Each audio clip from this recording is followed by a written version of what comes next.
Welcome back, ladies and gentlemen, to the Dreamhack Grand Prix Hearthstone, and I'm afraid the tradition of biased hosts is going to continue because now we have my Complexity teammate Loyan coming up as against A numbers is just all I'm going to call it. A8. Yeah, A8, that'll do. And this is, as you mentioned, Lothar, is going to be a Polish derby, as you put it, and interestingly, these two players are warring to overtake a certain someone as the highest placing Polish finisher at a Dreamhack. Well, Who could that be? if they will get to a semi-final, I mean, that will be the same result. So they need to get to the final. Any excuse. Anyway, this is the first time also we'll see a Polish derby in a international event, so I'm pretty hyped. Loyan is known for making the top finish at ACT, right? So that's one of his main achievements, while Kacper, because that's his name, and I'm kind of reluctant to say his nickname. I was just going to go A8 all the time. A8. Okay. Is not yet known in the international scene, but he's currently teamless. He was in the Illuminar Gaming before. But he is a strong player, that's for sure. He's one of the top players in Poland, alongside Loyan, alongside Aikilio, in example. So they're actually practice partners, if I remember correctly. So I think it will be a very interesting match. And I think as well, if you've ever played an online cup of Hearthstone, you'll have seen A8 in there. And he probably would have remembered. Yeah, and he probably won that cup he played in. You know, like that's the extent he's played so many. I believe, I'm not sure up to date, of course. Believe at one point on Strivewire he was like ranked 1 or 2. Right. Yeah, it was like, you know, and Strivewire holds ELO accounts for every single tournament they host, and that all goes into one ranking. And he is like, last time I looked, like I said, it was a little bit while ago now, but he was like ranked 1 or 2 after all of the hundreds of Strivewire Cups, which is kind of ridiculous. Right, I remember playing against him like way back in the day in an online tournament, and I was like, oh, I've just got a free win this round. This is just some casual that couldn't even be bothered to type a proper name in. Like, he's just mashed the keyboard and gone, yeah, that'll do. But no, this guy is very, very serious, knows what he's doing. And I was actually talking to Loyan beforehand. Obviously, he was still hanging around with A8 at the time. They know each other from the Polish scene. And the consensus between the two of them is that Kacper's A8's lineup is just a little bit favored overall. He thinks it's significantly favored. Loyan thinks there's maybe a slight edge there, but what they do agree on is that it maybe has a slight edge. And Loyan, of course, famously a huge shaman specialist, and right now, right now being a shaman specialist is almost like being the best tavern brawl player in the world. Like, how much does it mean? Because you don't get to play shaman that often. Great on ladder. That's true. Not so much Very in true. tournaments with a ban at the moment. So yeah, you can see Loyan's shaman banned out, but this is, you know, pretty good nod to him actually. He is known a lot for that shaman play. Yeah. He's top 16, and he's probably played it maybe once all tournament, so, you know, it's a good nod. And A8 there with the rogue. Yeah, and that was the big talking point in terms as to how much exactly he's favored in terms of this matchup, because Loyan thinks the rogue can potentially do some serious work against his lineup, and that's something that's been a little bit of a theme developing recently. Is maybe there's a feeling, I know amongst the Complexity players that I share myself, that rogue is just worming its way back in as a potential powerhouse class in the format, something that I expected to see a little bit more of in this tournament, to be honest. Got an insane card from the new expansion. Oh yes, counterfeit coin, baby, let's go. Well, it was interesting. It was what Firebat was mentioning in his interview yesterday, that he loves Rogue, he plays a lot of it, but he couldn't see himself playing it well for this many hours through a Swiss bracket. So when, you know, ex-world champ says that, and then A8 gets top 16 with Rogue, he's got to be pretty good at this. Well, class. maybe they got banned all the time, right? Yeah, those big rogue bands we've been seeing pretty often. He queued into 9 clinically insane people who all banned his rogue. It's possible. It could happen. But either way, we're going to see what's going to happen in this series. Complexity's own Loyan going up against A83650 to come out with his name at least once in full. Raven, Lothar, take it away, guys. Thanks a lot, mate. Maybe people will think that it's actually, like, you know, like an error. Yeah, it's just like they've not filled in the name. Oh man, production. Horrible, horrible. This is actually his battle tag and not the hashtag number. It's just his name on there. But yeah, I was just going to shorten it down to A8. So I don't know if we start saying, his name's Kacper, right? Yes. If we start saying Kacper, then people are going to be like, Who's Kacper, right? Yeah, so A8 is what at least I'm going to put on. We are going to go for the Druid Mirror. Druid Mirror, but both players have the wild growth, so that's a huge difference. Yeah, I was saying this to Live Coach earlier. If I'm casting Druid Mirrors, I really like it if they both have Wild Growth. Oh, both but don't. they both don't. Yeah, exactly. So at least there's, you know, at least the first few turns are straightforward, but straightforward for both players more than likely. But the Living Roots coming out for A8 there, just going to start chipping away and causing issues because you know your opponent does not want to hero power in the first few That's turns. for sure. I actually shared the sentiment, what you said about the mana ramp in this situation when the mirror match is happening. But also the turn 1 roots is not that important as it would have been in the past, where we had still the access to the power of the wild Savage Draw combo, right? Because then a turn 1 1/1 minion, double even the 1/1 minion would have mean that you are getting into the range of the combo really fast. So it's not an issue, it's a nuisance and it's something that makes you uncomfortable on the board, but it's still fine to kinda like rely on a swipe later in the game. Maybe it'll happen on turn 5, something like that. And yeah, you know, it's just going to get another Living Roots to replace the one he used, but also as well, it opens up. Loyan just throws it. Oh man! Oh, don't try and show off on stream flicking a pen round if you're going to drop it. And where you will put your grocery list now? But with the Living Roots as well, if they're not dealt with for this long, well, suddenly an Azure Drake play can be cleaned up by Wrath Trade 1. You know, and everything just gets a little bit cleaner, and we're going to see now. There's even just Living Roots trade the 2 1/1s in if he really wants to. Oh, he has now the Azure Drake Moonfire and the 2 1/1s to go in to then put his own Azure Drake, which is nice. And, you know, Living Roots, well, Loyan's on 25, so there's just 5 damage. For 1 mana. Yeah, and now it's also traded or helped trade with the Azure Drake, and so that turn 1 Living Roots getting maybe flying under the radar a little bit, but quite a lot of work done. You can think about it as a double spell power in this case. Yeah, pretty much, yeah. So, well, actually triple, because there's an Azure Drake as well. Yeah. So that Moonfire was quite powerful.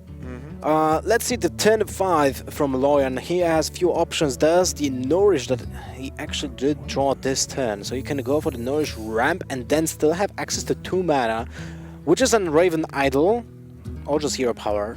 And then in the upcoming turn he could just smash the Rag on board, which is always great in this matchup because it's a hard minion to deal with. And it gets you ahead of board if it gets to be on the board more than 1 turn. He could have even Nourish ramped into Innovate Swipe to kill the Drake, then gone into Rag to put even, you know, like even less pressure on himself. But it looks like he's gone with the Raven Idol. Nothing really screams at me here. I think it's maybe not the best position when Wisp is the best card to pick. Loyan's going to go for it. But, you know, it's nice for a refill and just say, well, have you got Swipe? No? Great. You know, it's going to be a huge problem. You played Living Roots turn 1. I'm going to play 7 of them on turn 7. True. But now it's turn 6. Well, actually, it's not turn 6. It's 6 mana for A8. And his options are not that wide, but he can still go for the Giant this turn. And that wouldn't be that bad. But he opts for the Nourish and with a draw. What do you think about that? Yeah, it's a tough one. I think a lot of the time in the Druid Mirror, you do want to just get really ahead in cards because you can just deal with your opponent's plays very easily. There was even a chance to Nourish into Ramp, into Innovate, into Giant to get one out, even though that would have been a quite a heavy use of resources. But at least now, like, look at all the options AA has got. He can clear this Emperor very easily and still be ahead on cards. The one thing that I was thinking about during that turn when he opted for the Nourish is the fact that if you put a huge minion on board, you basically have a removal, which you didn't have in a hand. So your hand was lacking the removal that you need for impactful minions that your opponent will play. It will change the dynamic of the entire matchup as well. So maybe it was worth it to just go for the Archon Giant, but at the same, because now this turn he actually needs to deal with the Emperor. Yeah. Which he would have been dealt with because the Archon Giant would have been on board. Maybe he wouldn't even be played on board. In the mirror, I always enjoy being the person who's putting the minion down and asking the questions to my opponent as to whether they can answer it. Because they normally have to do quite a lot to answer it and get the initiative for themselves. Yeah, imagine now, next turn, that would be a Fandral. What do you do with the Fandral then? Right? You're always behind. They're just going to be able to get a Giant out now, though, so he can clear the Emperor off, play the Giant in. You know, similar turn, ends up with a Giant on an empty board, which is nice. A little bit later, but also got more reductions on the Giants, and now can build on it. Ragnaros into Malygos. You know, it's going to be really good. And when you counter Rag with Rag, going the second Rag is always the best. Yes, that's Because true. if you kill their Rag, then they have to do something very impressive to kill yours, as well as you having the Arcane Giant on the board. Now, that would be actually insane if you would go for a Innervate Living Groups for double 1/1s to play around an opponent's Rag. But that's like the counter Rag. Okay, and in all honesty, this can be a huge impact on the game where this Rag hits, and A8 hits face. So Loyan is down to 17, but most importantly, he has another shot at killing Rag. He's got Wisps. Go wide. I guess that's the correct play. You can wait. I think you like Nourish here, right? In all seriousness, you just want to cycle more. And none of your cards do anything crazy, and if you play Wisps and there's a swipe, you'll cry. Well, having Fandral with a discounted Wisps is actually insane.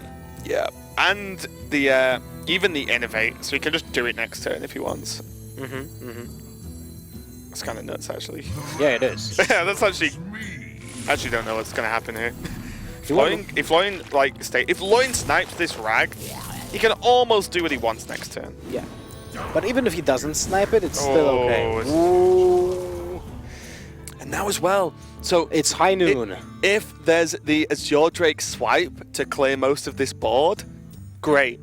There goes Azure Drake snipe. Fandral, Innovate, Wisps. Well, you go. can play around something like that. That's I usually mean, right? it's good for Loyan in the fact that he set up a board that if there's a big AoE clear, he's going to do it Yeah, now, right? And then Loyan can follow up with this Wisp of the Old Gods that he got from the Raven Idol. So Loyan's setting up, or at least putting himself in a very, very strong position in this matchup here. But 8-8 actually A8 didn't go for it.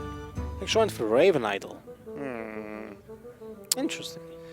He has got the health advantage, but So there's why a lot not of go for the minions. Mauls, right? Yeah, is that just as reliable? I suppose the problem is if Rag then just has 50-50 on the Azure Drake. But scary. Just going to clear off what he can and try and build into the Malygos Moonfire, maybe? Still, the swipe wouldn't have been that big of a difference because you still can clear with the cure power, but an 8-8 in a 4-4 is actually no big difference because the Rag can still kill it in one big fireball. And now double Wrath with the Fandral. The plan changing slightly. This is just a clean kill, and hey, Rag's just hitting face again. And in all seriousness, you know, you ask A8, hey, can you deal with this Rag even on 7 health? Probably just no. And there's another threat. An additional 8-8 for 3 mana. Shaman fans are going wild. It's better than a 4-7-7. Yeah, just a little bit. No overload either. Yeah. And it doesn't look good. I think there just had to be an Innovate there for Malygos, Moonfire, Innovate, Wrath to try and get something done. There's double Wrath now, so along with the spell damage, Rag can be cleared up, but there's just 11 damage already on board. Never mind all of the cards Loyan's got in hand. 11 damage, and then we know that it's actually evil because there's not only swipe, but also the Wisps and Feral Rage. That's more than enough to just kill almost anyone. Yep. There we go, and that is going to be the concede. And, you know, I feel got off to a good start then, but really just the Rag snipe being huge there for Loyan. The A8's Rag missing Loyan's, and then Loyan being able to take down A8's just really was a huge problem. And this is what happens when Druids just stop playing Mulch. Basically, like, you do not have an easy removal for a big target. Yeah, I agree. So last year we were playing last year's standing, so the Druid will be still there. I'm going to take a wild stab at A8 playing Zoo. Yeah, might be the case. I'm going to go wild here. Oh, hang on. Wait, he he's has picking Warlock, Rogue. right? It's Rogue Warlock, isn't it? Wait, he's picking on Rogue. Is he? Nope. Yes. No. Let's like Warlock. I was Never like, mind. he is playing Warlock, correct? And it's like, yeah, he must be because it's Shaman's banned. Yeah, Here we go. We'll be starting right away with the Warlock. No surprise here. Probably the best matchup, although Loyan is not playing the Isha version. No. He's playing the much more standard version. This is one of the tipping point I feel in the series, in that if Loyan gets a win here, he is looking very, very, very good, because Zoo has been one of the dominant decks at the moment in this tournament. But if you knock that deck out, you've feeling pretty great. Yep, I like the keep of the Raven Idol, even if when he goes first, because the Raven Idol is an additional chance to get a Wild Growth or an Innovate. Yeah. And you would play that as a and copy. Basically. Also, a lot of the removal cards are just good versus Zoo. You know, like if Wrath pops up, then you know what, getting a Wrath, great. Yeah. Yeah, it's gonna get some a work third done. copy of a Wrath, yeah. Yeah, probably I'll would have take played it. that. Yeah, I'll take it. Voidwalker is the best answer to a Living Roots on turn 1, but still, Druid at least has an answer in form of the hero power, and it's a 1-for-1. And innovate Nourish as well next turn is possible. But you do it for the ramp, right? You might do it for the cards this time. Because It all depends on what he draws next. Play. Yeah, it depends on what he draws next. Oh, it's not. Yeah, it's just No a hero attacks, power pass. Okay. I mean, the only way that you lose one of the 1-1s is a Knife Juggler and a 1-drop, but there's a 1-drop in 8/8's hand, so that's not a possibility. Although I think I would rather go for the trade immediately. Yeah, I suppose this early, there's no Defender of Argus coming out that makes it awkward or anything like that, so it's not too terrible, at least this turn. I mean, a Dark Peddler into Mortal Coil, Elven Archer, a Boar would have been a problem, True. right? Yeah, it would be. Because you don't have a swipe. You basically kind of... Loyan might have been bluffing by not trading that... bluffing the fact that he might have an Innervate swipe, an example. Because there's a reason why he held off the attack, right? That might be one of the reasons, so his opponent can't go into a, let's say, Imp Gank Boss with coin on turn 2. Because that falls right into it. Yeah. You just when that's cleared up effectively, you really feel a little bit afraid. There is the Councilman now, and there's the Voidwalker going to do the trade for Loyan. Well, that's not a bad turn. Maya Keeper into ramp, and you can still Raven Idol, so you can start with the Raven Idol. Yeah, I think that's okay actually. The thing with Nourish is you just weigh up. I like Nourish for cards to a certain extent because of what his hand looks like. But it looks like he is going to go for mana. Will allow him to do the Raven Idol or clear up this Voidwalker. Going to clear up the Voidwalker. And yeah, this builds into the Emperor turn, I guess. So he will discount 3 cards next turn if he chooses to go for the Emperor. And I guess this just makes all his draws better, right? Because his curve is naturally higher than the Zoo player, so he can actually just try and keep up there. Not sure exactly what Loyan's playing. I think his Druid, sorry. The dynamic of this matchup also kind of changed because of the fact that people are cutting POs. So you can risk playing the Emperor right now, or minions that are just, mid-range minions, and not be really afraid of a 1-1 trading with a PO. Yeah. Because there has to be a combination of Direwolf Alpha and Abusive Sergeant or something similar to present the same amount of damage on your opponent's side. So, yeah.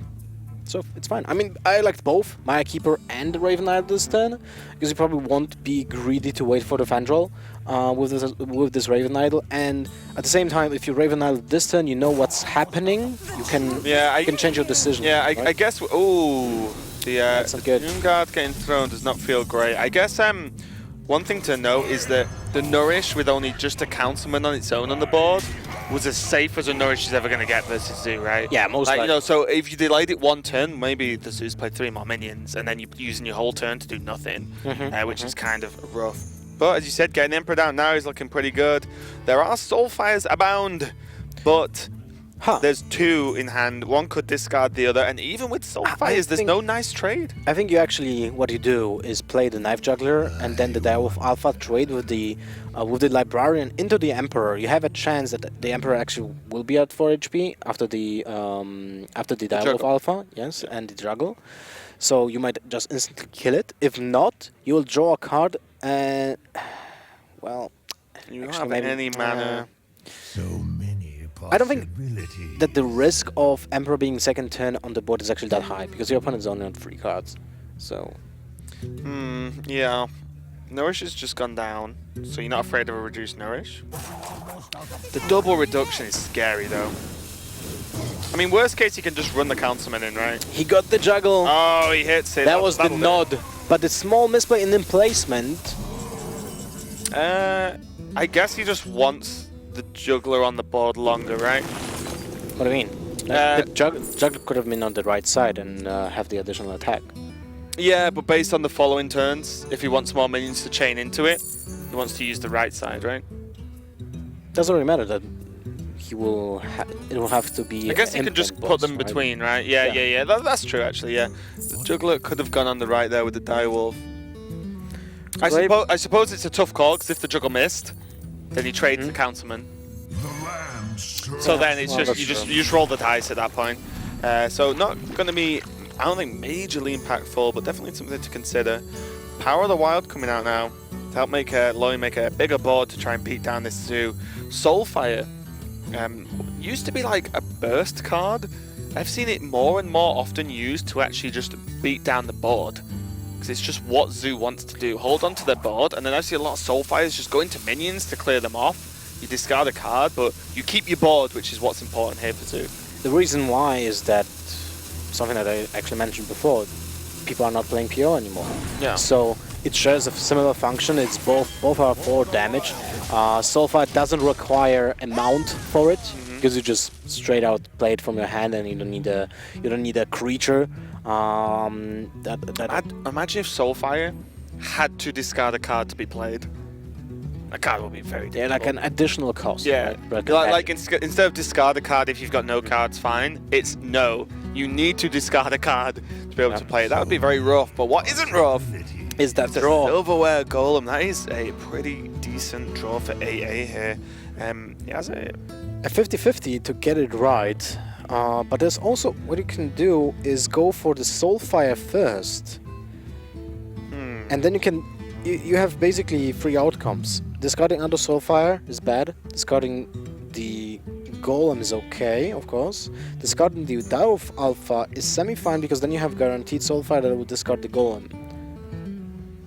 Yeah, I actually think if he Soulfires and doesn't discard the Soulfire, which he's not, this is actually looking fantastic because the Soulfires, not only, you know, we talk a lot about what they discard and the impact on that, but they're killing the minions. This is what I just talked about, like Soulfire being used to clear a board. And now look, Loyan's only got a 2-2 on the board versus this huge, scary Zoo side. And he needs to use his Pharaoh Rage to kill the Councilman. Yep. That is kind of a disaster because then he's dead. Yeah, he actually just dies, right? So wait, even survives? Well, there's a chance, right? Because he can't. Well, he gains armor. So he can and kill it. Moonfire trades into the wolf. Oh, he can't. He No, can't. there's not a mana. He was 1 mana short actually for the hero power. Yeah, you're completely right. Oof. So it's 7, 9, 13 damage right now. 14. And what was the last card? The Possessed Villager. That's a huge console, man. It even trades with the Archon Giant. Nourish might be the saving grace. We need something big here, and that Malygos is big, Yeah. but not the right kind of big. Double Moonfire, not enough mana for Malygos, and this is just going to be game here. Loyan cannot really defend against this. Too much damage on board. Basically, there's still 5 left. I mean, he will be technically yeah, on 1. he's alive on 1 this turn, but Zoo has a habit of drawing damage every single turn. Habit. Yeah, I mean, now and again it draws damage. He played 2 Soulfires, he played 2 Direwolf Alpha, but we didn't see a single Abusive Sergeant yet, and we didn't see a single Doom Guards, and what else? There's still 1 Knife Juggler. Argus, there's a Doom Guard. It will finish up the second game in the Polish Derby. Still draw a card, by the way, before killing his opponent. A slight BM. BM he had no control over. Yep. Makazar's impact is actually insane. Yeah, but now A8 has won with the Zoo. It looks like Loyan is going straight for that Warrior counter pick. And this is the biggie. If Loyan can take the Zoo down, this has been the terror deck of the whole tournament. And if A8 wins with this Zoo, he's on run to actually just overrun Loyan here. But Loyan is playing with an Zoff Warrior, who is in theory favored against Zoo. We have seen this matchup already in the previous game, but Loyan seems like he has a better hand than Nixley. Oh, definitely. The War Axe alone is a great start. But then you look at Slam, which, to be honest, a lot of the time isn't even used to cycle. It's used to just remove a minion. Blood for Ica actually does this. Good job, Loyan. Before I even have to explain. Doing the damage and more importantly, just creating the token. Loyan holds onto the coin. Then he has Barnes, which more than likely, we were talking about this not too long ago. The odds on Barnes hitting a death rattle is ridiculously high. As that's how you build an N'Zoth deck to give it as high odds as possible. The options are as follows. Basically, there's a N'Zoth, there's a Justicar, and 2 Acolytes of Pain. Yeah, and even the Acolytes. And an Emperor. Yeah, and even the Acolytes and the Emperor aren't horrendous draws, right? But look at this. It's like Loyan's just asked his warrior deck, can I have the anti-zoo cards, please? Yeah, as these draws get progressively better. It is nuts. It's really, he has a great opening hand. It's a good snipe though there for A8. Another Slam. Crazy. Now we can just play Barnes, see what we get, and maybe it slightly will change what you will do with the weapon. Because let's say you will get a Sylvanas in this case. So will you actually kill the Knife Juggler or will you just kill the Flame Imp? And I would say I will just kill the Flame Imp because then the Sylvanas can take something from just the juggle. Here we go. It's a legendary. Oh, it's the This is what happened to Reyna yesterday. That's rough. We were saying the odds, and the odds are very high. It's a death rattle, but not going to happen for Loyan this time. But he is in by no means a huge amount of trouble at the moment. I mean, he's sitting at 26 HP. He has double Slam, Revenge, and Brawl. And plenty of power on the board himself to contest. Tap meaning A8 was just off being able to get that Imp Gang Boss down. The Juggle coming down actually killing off the N'Zoth.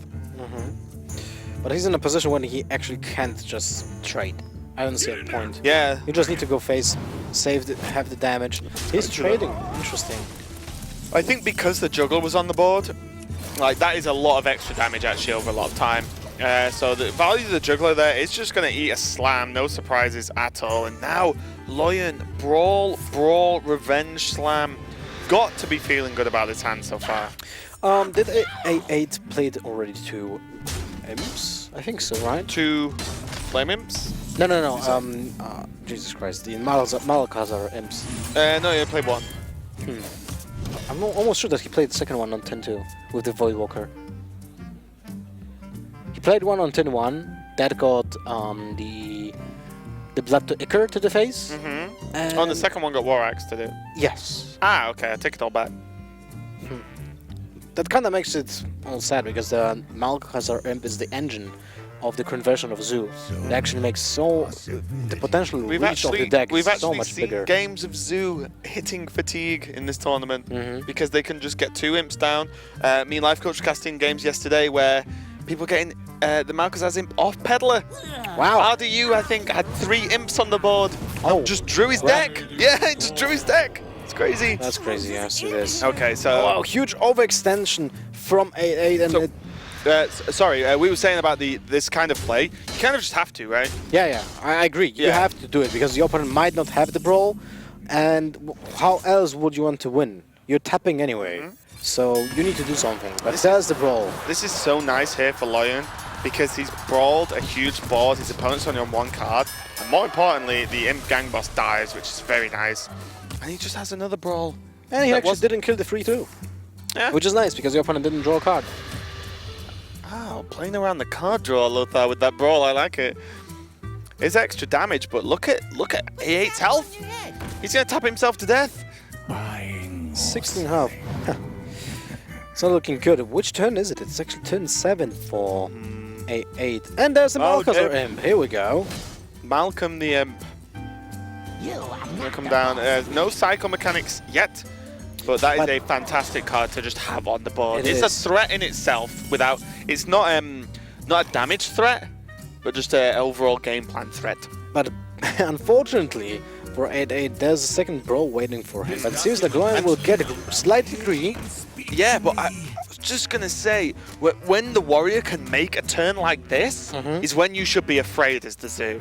Yeah. Because they've removed nothing of a board that's what 5, 6, 9 power is that? So like that's a lot of power on the board, and Loyan's been happy to just play 2 minions pass. So yeah, it's fine. Because then there's Revenge, there's the Ironforge Portal, Slam, Brawl, everything he could want. And we've seen games actually lost because Zoo players have pushed them into Revenge without being able to guarantee seal the deal at the end. The Revenge clears the board and just closes out the game. Let's see what will be the decision for 8-8 here. Oh, okay. Whoopsie. Yep, whoops. Juggler's like, oh, hope nobody saw that. My bad. He's always that mean guy that works for the other side. No. Doomguard in hand is a hell of a lot of damage though to AA, but you've got to think if the Brawl comes down now, still Brawl, armor up, there's Brawl, Slam, still a lot of damage, and Loyan can stabilize if he clears this board one more time, I feel. It doesn't look bad for Loyan, that's for sure. Oh, the attack went in. Revenge is live. Revenge execute GG is what I want to say right now. I'm kind of surprised that he put him at 13. No, I mean if he wants to put his opponent under that amount of health, then why don't you just attack with everything? Yeah, just smoke life. Yeah. And the problem was like he had him to 13. It's perfect. So unless there's a weapon drawn, you're great. But now the whole board is gone, and A8 has to sort of scramble together extra damage. He played the Doom card, which is, I think, a conversation you and Sol were having in the previous series, where committing to the Doom guard, then how do you get over the finishing line? Yeah. Is the problem if the board is cleared. And yeah. And I didn't change my mind from that point, so I kind of disagree with that Doom guard played this in. And even if you played, you just go all in to the face and just hope that I like all in, or leave him at 13. It's perfect. One or the other. The problem is going halfway and you open yourself up, because even if there was no execute, you wipe everything but the Doom guard, but then you have 5 mana spare, which the Warrior's then going to either armor up, play a minion. So there's still a problem even if there wasn't an execute for that Doom guard. So that was looking at that might have decided the game. Might have, and also, by the way, look at this beautiful synergy between the Librarian and the oh my god, Defender of Argus. Oh, and the Possessed Villager, nice sticky minion, but not really what you're looking to tap into. Oh, and Justicard coming down is pretty rough here. There's only, 6 power? 4 of that is negated every single turn, so you're taking 2 damage a turn. Loyan even just shield slamming the Librarian, saying, you know what, I'm going to out-health you now. The second Argus is going to be pretty nice. Silverware Golem, not too crazy without a discard mechanic, means you actually have to pay mana for it, but A8 is, mustering a bit more of some power onto the board, but there's still Portal, there's still Brawl, there's still Slamming Hand, plus the card draw next turn. It's going to look very difficult on top of Loyan gaining 4 armor at least a turn. Yep, that's correct. And most likely there's also a second Revenge somewhere in the deck. So just waiting, because the Warrior is already at 10 HP. Doesn't matter how much armor he will get, he will still have the Revenge activated. So that's actually a big deal. Second Defender of Argus, not a bad card to have, which is actually Defender of Argus shines in those kind of matchups. But the problem is you had an awkward turn with the Librarian last turn, so it's really awkward to play a 2-3 minion for 4 mana with no real effect. Second Brawl is played, and that means we'll have a winner. And the winner is Justicard. Welcome to the Grand Tournament. That's just salt the wounds. Final nail. That's actually a skill from World of Warcraft for Warrior, salt the wounds. Oh, is it? I didn't really play Warrior World of Warcraft. I might be actually lying, because it was a card for World of Warcraft TCG for the Warrior class. I'm hoping that it's an actual skill in World of Warcraft. I've not played Warrior 2 recently. I don't remember it being one though, but yeah.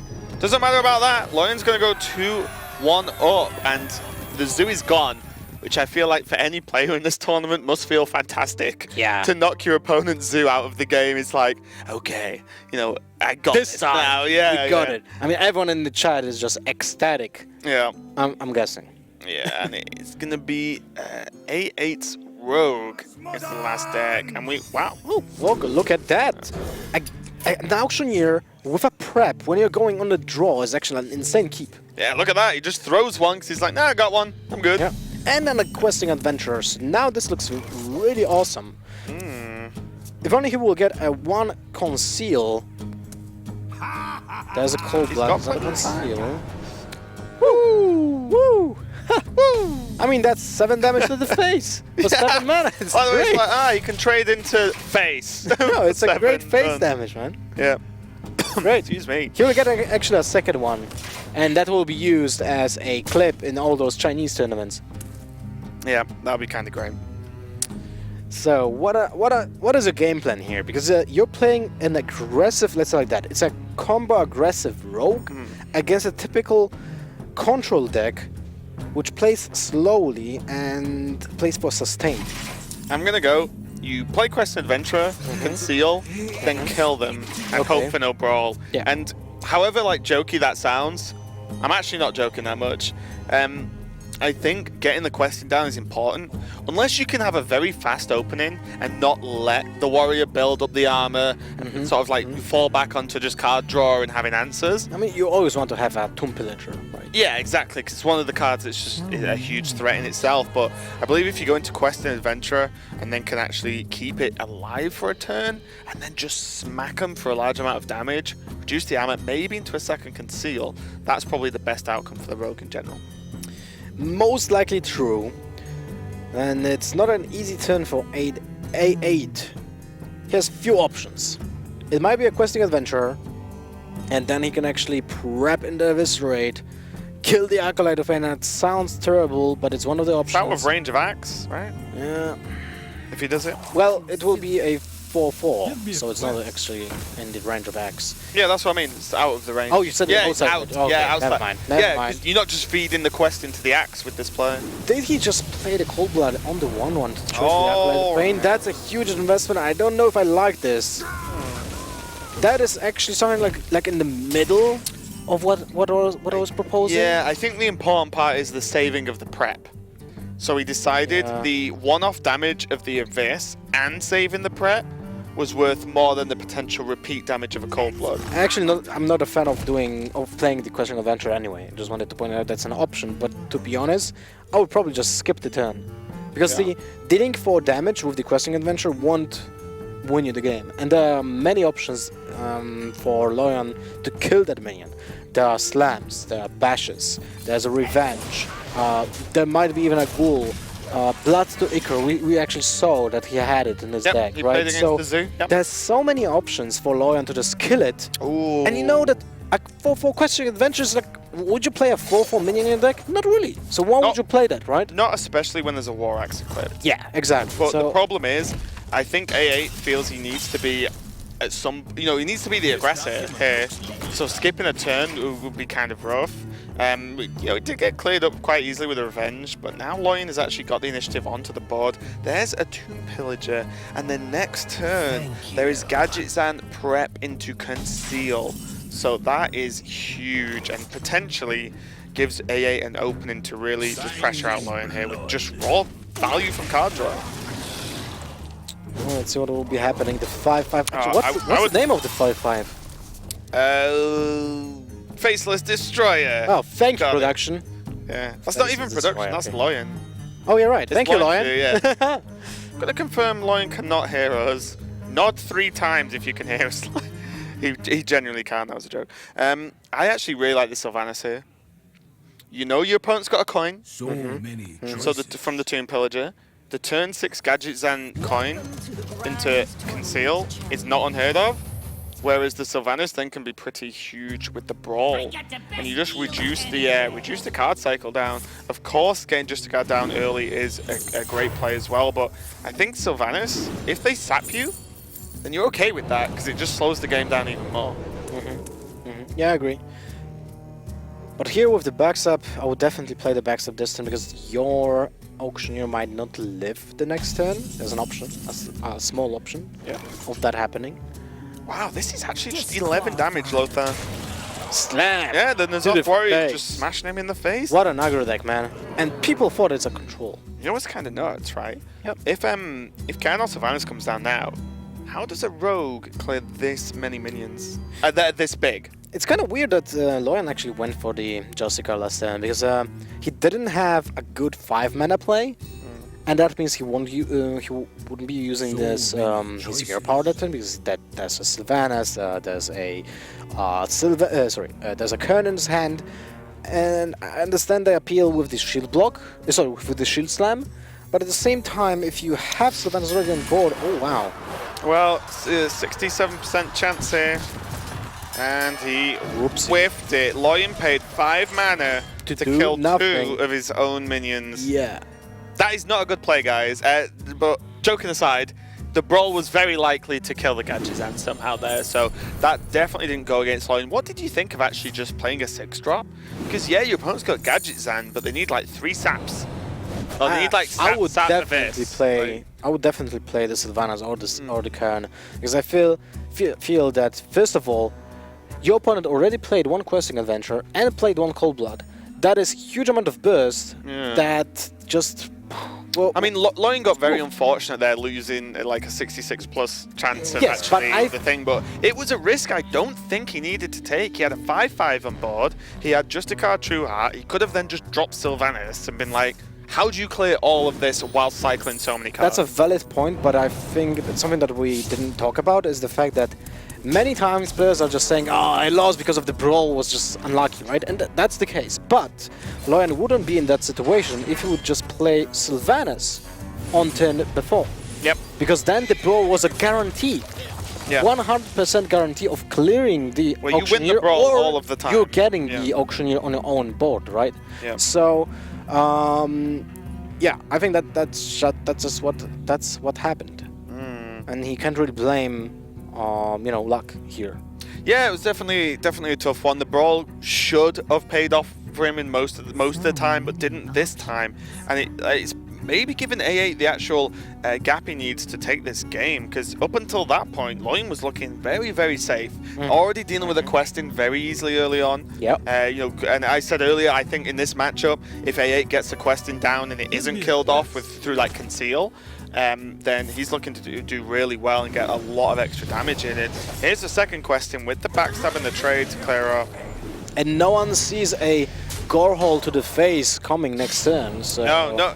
Look, you do not expect a rogue to gore hole you in the face for 7. actually, that's huge, right? That's bigger than a fireball, and no one sees that coming. So, ooh, a second Brawl. I guess that's an option. So far, you can. Well, you can go Blood to Icar first, get a 2/2 on board. Well, he can Brawl as if the Van Cleef doesn't win. He can just revenge. You can Blood to Icar revenge the one that survives. Yeah, right. Which You need but yeah, obviously, you're correct. if Van Cleef wins, then that's just a problem. But he's gonna go for Blood to Icar first. Okay. That was my initial thought, but I think it's a mistake actually that you need to keep the Blood to Icar, right? Okay, let's see how the Brawl turns out.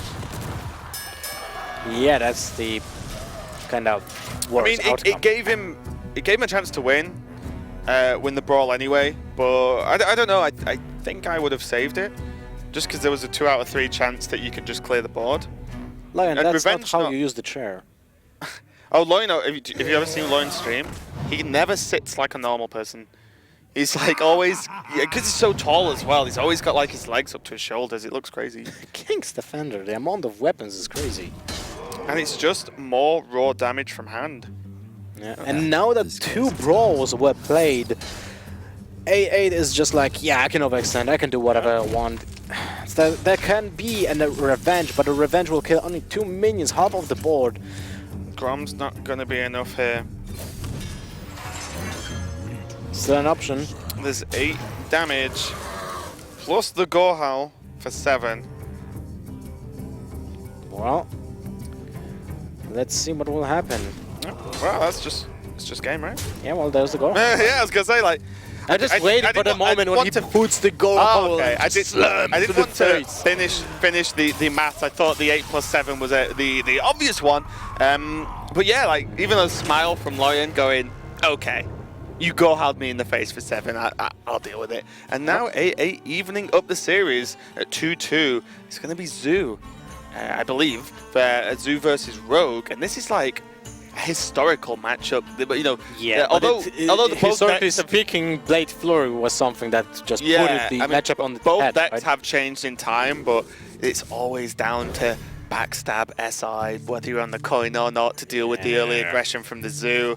Some things never change, Lothar, and it's the Rogue always wanting backstab SI in this matchup. Yeah, true, but even without Backstab SI, you still had an option of Deadly Poison to have like a, you know, like a pseudo Fear Warx, and just Deadly Poison Blade Flurry was so obnoxious. I mean, the only thing keeping Zoo alive at those times was the fact that it had multiple death-rattling effects. Yeah. Like Creeper, like the Nurgan Egg, what else? Because the Blade Flurry sometimes was just still awkward, but it was such an important card in this matchup that it just was a game-winning card. And now, when there's no more AoE apart from double Fan of Knives or a Fan of Knives with Falnos, changes a lot in the dynamic of this matchup, especially when Loyan starts with a double Flame Imp opener and A8 is visibly tilted a little bit. Upset, at least. This is not the opening you want, but to be fair, there is backstab, there is prep, so A8 can clear up this board this turn if he wants to. So you think prepping the Deadly Poison is actually an actual option here? Well, he could have done it, if that's what you mean by the true definition of option. I don't think it was the correct option, no. Yeah. I think you can take 3, potentially 6 if you want to trade this turn.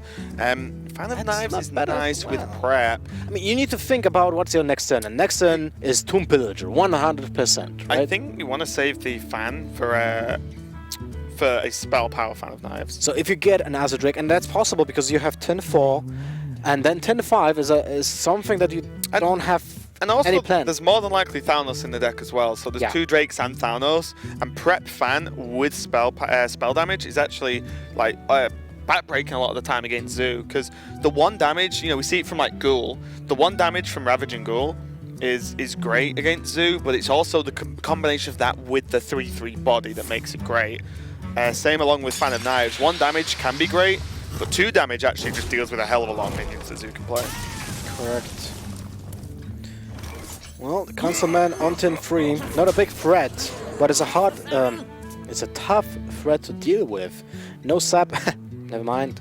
But still 10-4 is Tomb Pillager. There's an option to use the prep for the sap to sap the Councilman, take the advantage of the board control. And that's actually huge. This is the first time Zoo is on the back foot, and with the double Defender of Argus draw, it doesn't look good. It really doesn't. When you've got the empty board as Zoo and you're facing down a Tomb Pillager, which pretty much will kill anything that is played, the Void Walker's going to help try and defend it, of course. But it's Tomb a huge Pillager's a draw. very scary minion. Now let's see what will we get for 8-8. It's a Edwin. Well, It's not really what A8 was looking for here. yep. It's not really a good option. But I mean, the problem is, even the spell he has that will combine to make Van Cleef even a 4/4 is terrible to use here at this point. Yep. If you cold blood on the Tomb Pillager, then play Cleef, then, well, it's just 7 damage going into a 1/3. You know, it doesn't really help in any way, shape, or form. you can think of the fact that maybe sapping the Councilman on 10-4 is actually a mistake. I mean, to be fair, any other draw from A8 in his deck, I feel, would be fine. You know, at this point, there are many other cards that would be okay. Obviously, there's like Gadgetzan, which is just a pass turn. But this is definitely a tough one. Do you ever consider Fan of Knives to then potentially draw into a Eviscerate, which then kills the Councilman, and then you don't care about the trade into the Voidwalker anymore? He's going to go for the Cold Blood. Okay, doing his best. Just needs to get something done here. Going to rely on the Fan of Knives to draw through next turn and try and get into something more impactful. But the Argus coming down onto the Villager. This is like a full crazy village going on. There's the Councilman and the Villager on the board, and it's just a lot of damage prep.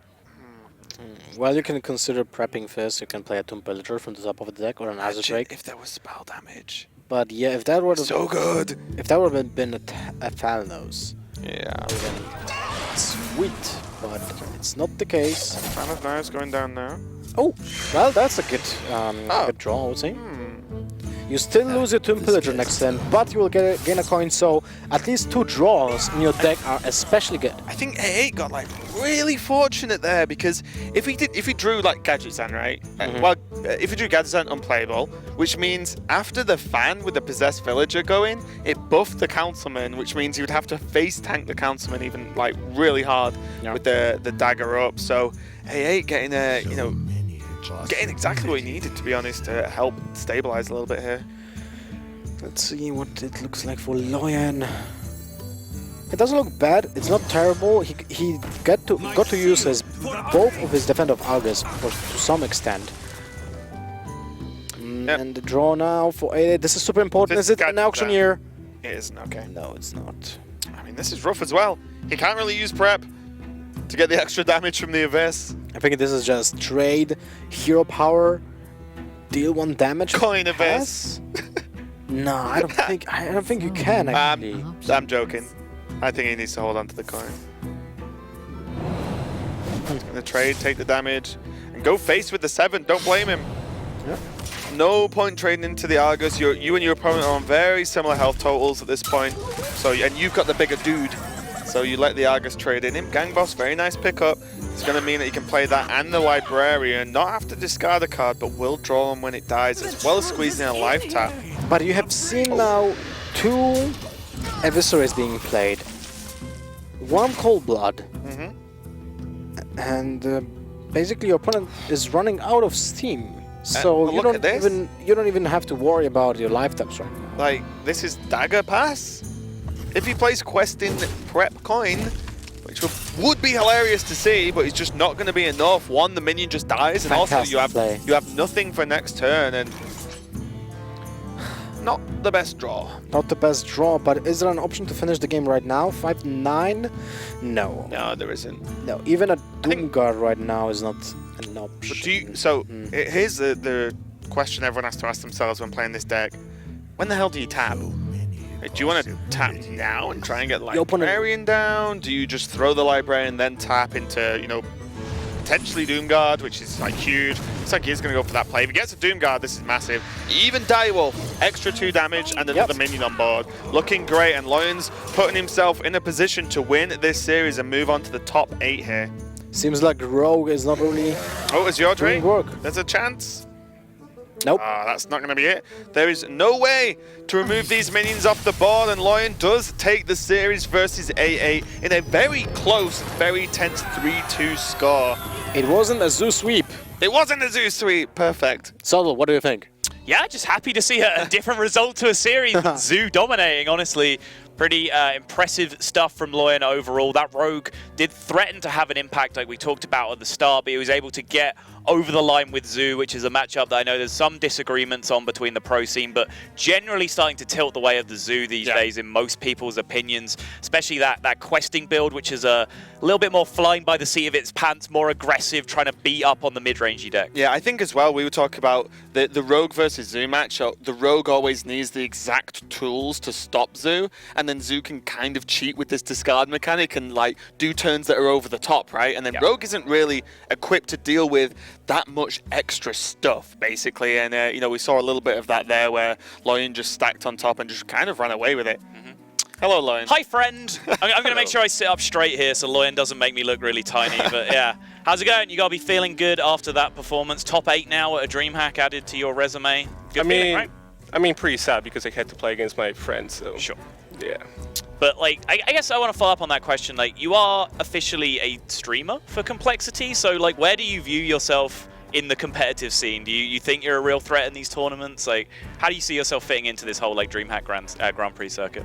I mean, I pretty much started practicing 4 months ago. Okay. After the prelims, I kind of got really good with Casey and Crane, so they're pretty much carrying me. So yeah, it's going pretty good so far. I mean, they're good practice partners to have, right? Yeah. I think, definitely not the worst players to help you get better. Credit to the man just hovering around here for building a successful tournament environment for breeding good players. But before my smugness overloads the scene, guys, do you have any more questions for Loyan? Yeah, I actually have a question regarding the turn when you played with the Warrior against Rogue. When there was a concealed auctioneer, you opted for the... it was the Brawl turn, right? They brought it before they brought in. Okay. You, instead of Sylvanas or Ducan, you went for the Justicar. What was the reasoning? Because like he had 2 cards which he kept, if I remember well. So they had to be like preps, I believe. I think it was gadgets and prep. Yeah, or something like that. Yeah, So and then- I was just expecting like gadgets and preps up. Oh, That's it. okay. And like the other way, I can just shield slam the guy. He doesn't have conceal. Or Okay, then yeah. if he goes conceal, I can just brawl.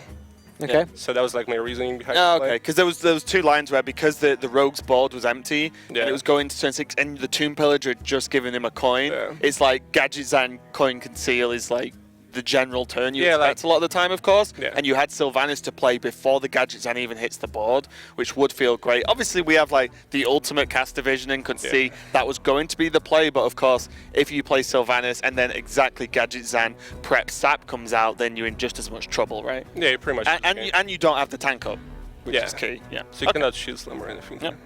So one more question just to wrap up. Yeah. I was talking with you and A8 a little bit beforehand. Yep. You were talking about maybe like the rogue was the big point for him that might do some work against your lineup. Like, did you have anything specific in mind in terms of queue order, like how you were going to get around that rogue?